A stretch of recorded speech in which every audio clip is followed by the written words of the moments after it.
Salut! Astăzi voi bloca în mod expres tocătorul Makita. Ăsta e UD 2500. L-ați mai văzut pe la mine pe acolo. Pentru că am avut întrebări de la băieți, băi Laure, dacă îl blochez sau dacă bag ceva mai gros în el, nu poate să-i se ardă motorul. Haideți să vedeți că am tocat și pe cele mai groase am 3 bucăți aici.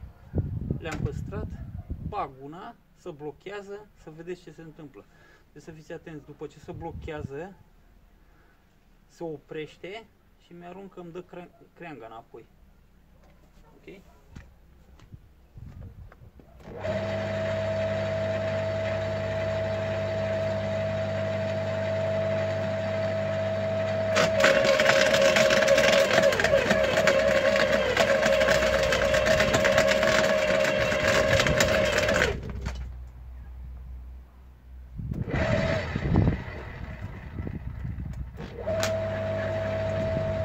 Și a plecat pe aceeași cursă.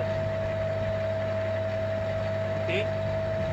Hai că-l termin pe ăsta. Sau nu, hai că bag altul tot așa gros. Chiar mă gândeam că nu o să se blocheze. A mers bine.